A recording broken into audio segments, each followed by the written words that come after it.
Économie, Gérard Pélisson, bonjour. Bonjour. Vous êtes cofondateur avec Paul Dubrul du groupe Accor. Vous racontez d'ailleurs cette histoire dans un livre là, Portrait d'entrepreneur, qui sort actuellement. Une aventure extraordinaire qui a commencé en 1967, aux alentours de Lille, dans la banlieue, avec le hôtel. Avec Paul en 64. Et le premier hôtel de 67. Le premier hôtel en 67, le deuxième en 68. Et aujourd'hui, on va aller vite. Il y a environ 4000 hôtels, 170 000 collaborateurs. Alors nous avons démarré à deux, avec en gros 2,5 millions de francs à l'époque. Aujourd'hui, la société capitalise entre 6 et 12 milliards d'euros selon le temps, le moment où on prend le thermomètre. Absolument. Ouais.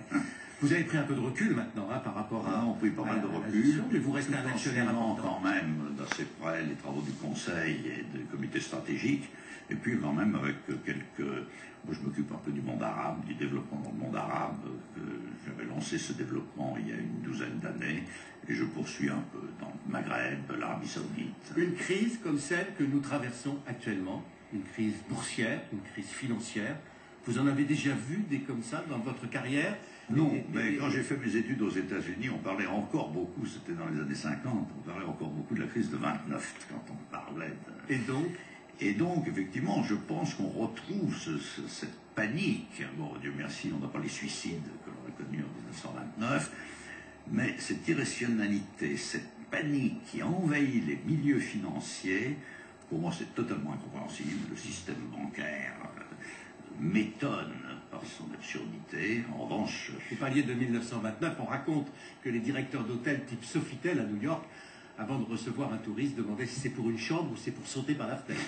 Ça c'est possible. On n'en est pas là. On n'en est pas là. Est-ce que les dégâts économiques sont perceptibles? Est-ce que vous souffrez économiquement? Non, pas pour l'instant, mais il est clair qu'il y aura des répercussions économiques. Mais vous avez un ralentissement, un certain ralentissement. Mais pour le moment, ce n'est pas encore très, très marquant. Mais je crains que le ralentissement se... Mais est-ce que ça handicape le développement? Non, pour le moment, à condition que ça ne dure pas, à condition que de nouveau le crédit marche, que les banques fonctionnent. Aujourd'hui, les banques sont aux abonnés absents. C'est quand même des éléments importants de notre développement. Ça va redémarrer, ça. Je pense que ça va redémarrer. Mais quand on est actionnaire du groupe